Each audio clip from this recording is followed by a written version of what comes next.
So, hallo. Zur ersten und hoffentlich wird das eine witzige Rubrik für euch. Für mich dann in der Nachbearbeitung vielleicht. Wie sehr hasst mich Komoot?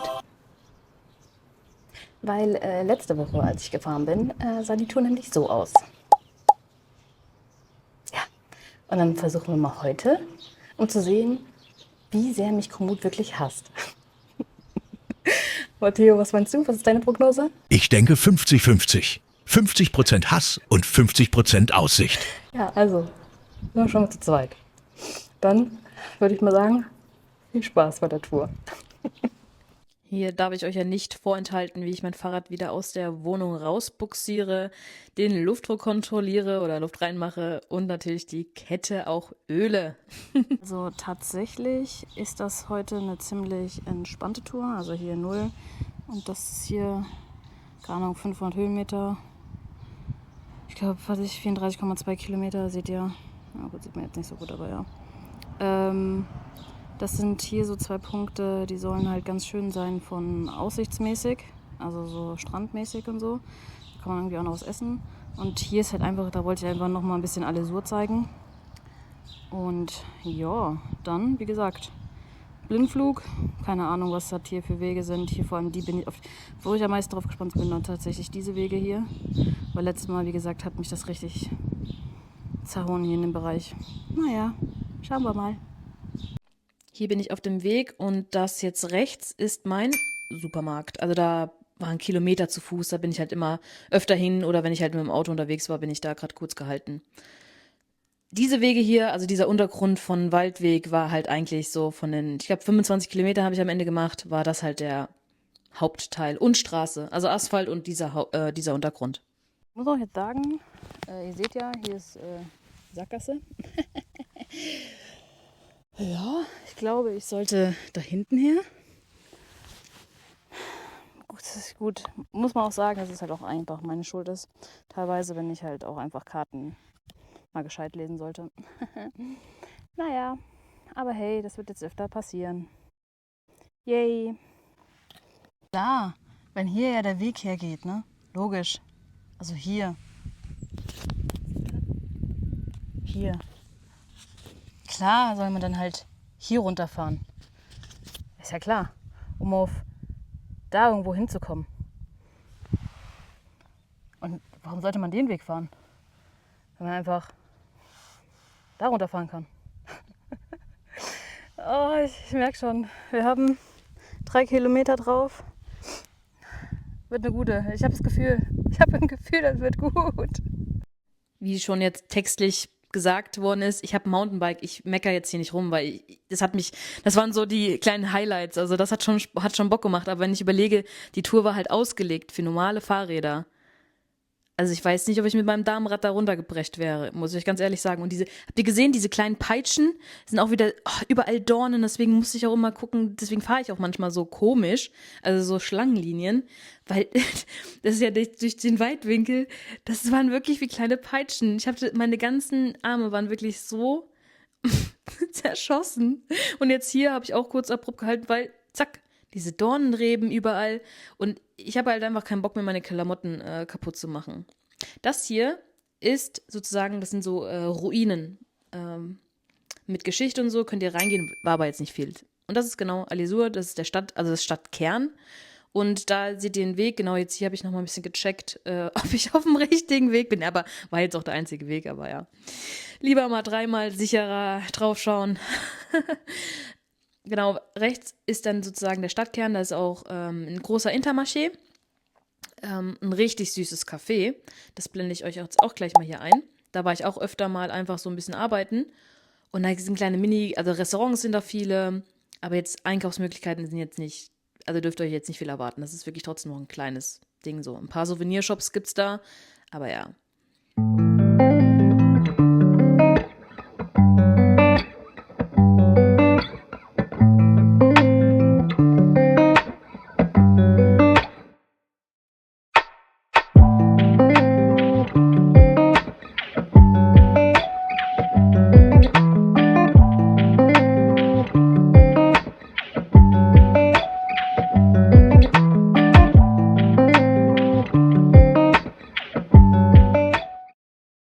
Ja, und hier merke ich schon, ne, Theo? In dem Moment hat Lena gemerkt, dass ihre Sattelstütze nicht mehr mitmacht. Ja, deswegen bin ich dann hinten mal angehalten hier, da wo das Auto gerade reingefährt und geguckt, was los ist mit meiner Sattelstütze. Aber die hat irgendwie Luft gezogen oder ich weiß nicht was, aber seht ihr jetzt auch, genau, ich konnte das schon noch ein gutes Stück rausziehen. Aber sobald ich halt drauf gesessen habe, ist es wieder eingesunken. Deswegen bin ich auch nicht die originale Strecke gefahren von, ich glaube, 35 Kilometer, sondern habe 10 Kilometer abgekürzt. Weil ging nicht. Also es war wirklich so anstrengend. Aber ich wollte halt auch nicht zurück, deswegen habe ich mir gedacht, komm, das ziehe ich jetzt durch. Und hier fahre ich auch ein längeres Stück an dem Fluss entlang. Wie gesagt, der Untergrund war auch super zu fahren. War aber halt, ist halt eine Waldautobahn, muss man auch nicht, also kann man ja auch nicht schönreden oder so, aber einfach so ein bisschen das so mitzunehmen, hat komplett gereicht so. War einfach Glück, dass ich nicht durch Dickicht wieder hechten musste wie beim letzten Mal. Das war wirklich, also da war ich wirklich kurz vor Crashout, muss ich euch ehrlich sagen. Es ist wie so eine kleine Runde gewesen und genau, das hier war auch einfach wild. Zuerst habe ich es gar nicht realisiert, dass da einfach so ein Erdrutsch war und auch das Auto und so und das alles sah schon aus, als ob es schon sehr, sehr lange so war, ne? Deswegen war hier, seht ihr auch, ich war gerade voll so, hä, was habe ich gerade gesehen?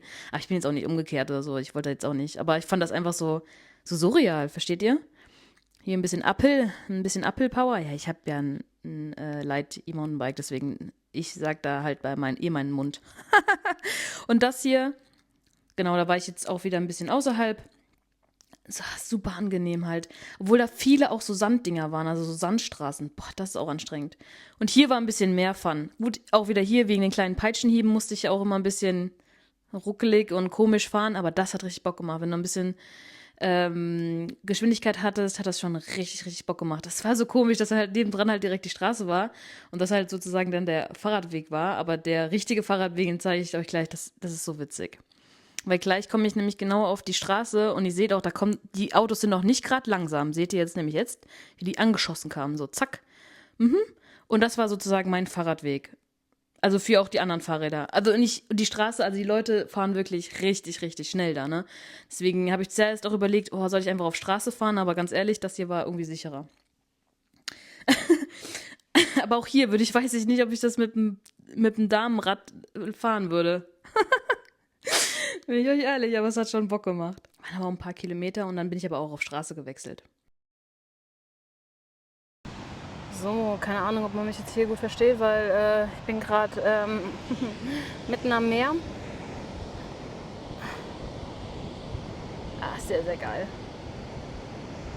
Ich musste aber leider meine Route ein bisschen verkürzen, weil meine Sattelstütze nicht mehr so ganz so mitmacht. Ich muss mal gucken, ob ich das mal zu einer Werkstatt bringe oder so, weil irgendwie ist da entweder Luft drin oder so, weil ich kann die nicht mehr leider komplett ausfahren. Also es ist echt ein bisschen anstrengend, so auf Halbmast zu fahren. Aber hey, es sind jetzt 10 Kilometer weniger. Ich fahre jetzt noch hier die Straße weiter, noch um die Kurven und so. Da soll anscheinend so ein kleines Restaurant sein, was ganz gut ist. Da wollte ich noch vielleicht was snacken und was trinken vor allem. Und dann fahre ich wieder zurück. Aber ist schon sehr, sehr geil hier. Ist schon sehr nice. Ich sehe gerade, man kann hier auch so Stege runterlaufen und dann halt bis zum Meer runter. Also kann man schon mal machen. Warte mal, ich gehe mal bis da runter. Ich glaube, okay. Ich glaube, dann musst du dann halt hier so einen normalen so Sandweg laufen. Aber ja, also wenn ihr Portugal fahrt, auf jeden Fall in Algarve. Gut, ich war jetzt bis jetzt nur hier, ich fahre natürlich jetzt aber auch noch hoch in den Norden, so zwischen Porto und Lissabon und dann auch noch mal so in einem Nationalparkgebiet von Portugal.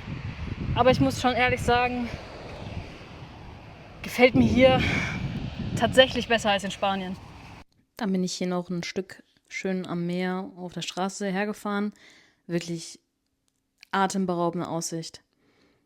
Also es war so ein cooles Gefühl. Ich weiß nicht, ich kann euch nicht beschreiben, es war so ein, frei würde ich jetzt nicht sagen, aber es war einfach, es macht irgendwas mit mir. Also dieses Meer oder Berge oder sowas, wenn ich es sehe, das ist einfach wirklich, ich merke einfach, das ist wirklich so meine Area, da möchte ich auf jeden Fall gerne sein.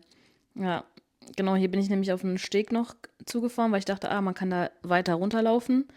Und ja, habe ich dann auch gemacht.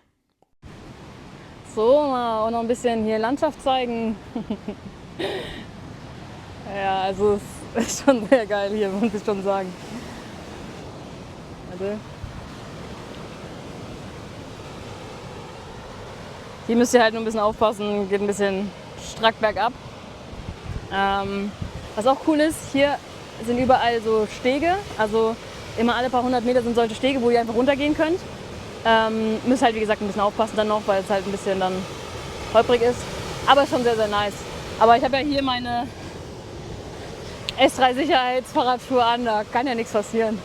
Also ist ganz nett hier. Kann man ganz gut aushalten. Ich fahre jetzt noch ein Stück weiter, da ist so ein kleiner Ort noch, habe ich gerade gesehen, also das ist halt auch viel Strand und so.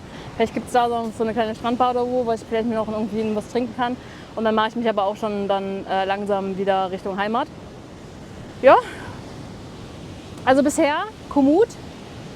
Ich bin überrascht. Nur der Anfang war ein bisschen holprig, aber ansonsten war das echt gar nicht mal so scheiße. Ich habe jetzt auch nur noch 7 Kilometer vor mir, also jetzt habe ich es ausgesprochen, jetzt schauen wir mal. Aber Theo, wie findest du es?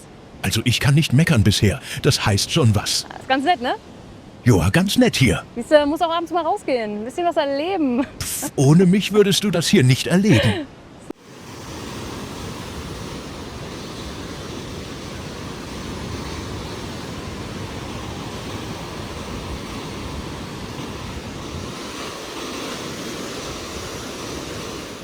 Beim Ausziehen habe ich gesehen, dass ich so einen kleinen Schmetterling da mit hatte, habe den aber gerettet und der ist dann weitergeflogen, also keine Sorge.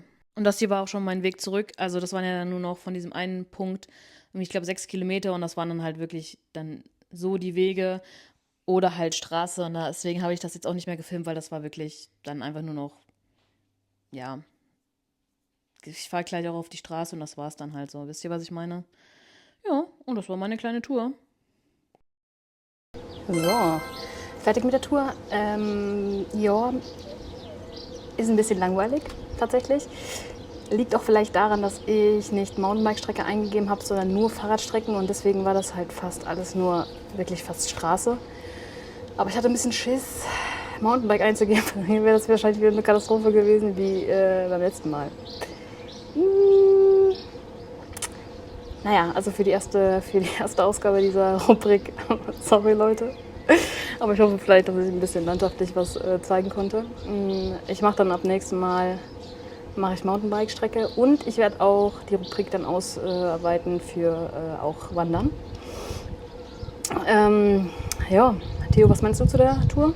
Joa war schon ein bisschen eintönig. Nächstes Mal bitte mehr Action und mir hat dein Fluchen vom letzten Mal gefehlt. Aber die Landschaft war top. Ja, ich habe dir nicht umsonst das Boomer-Paket noch runtergeladen, ne? Ich ein Boomer? Nee. Ja. Ja, nee, also wie gesagt, war eine solide 6 von 10 oder so, kann ich sagen. Ja, würde mal sagen, das Fahrradpark jetzt ein, gehe dann duschen und dann gehe ich hier. Wie ihr seht, das ist so ein Burgerladen.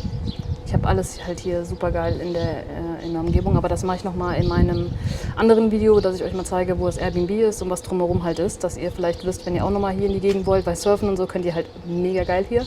Ich bin halt absolut keine Surfermaus, auch allgemein keine Im-Wasser-Maus, deswegen, aber soll Bombe hier sein. Mache ich euch mal und dann gehe ich gleich noch eine Runde Burger essen und dann schauen wir mal. Also dann, lasst ein Abo, lasst ein Like da. Theo, willst du noch was sagen? Ich fand das Video top und ich freue mich sehr auf die nächsten mit dir. Oh, danke schön. Alles klar dann. Bis zum nächsten Video. Ciao. So Leute, das war das erste Video aus der neuen Komoot-Rubrik. Hoffe, es hat euch genauso gefallen wie mir. Abonnieren nicht vergessen und wenn ihr dann noch liked und kommentiert, das wäre ein Träumchen. Tschüssi und bis demnächst.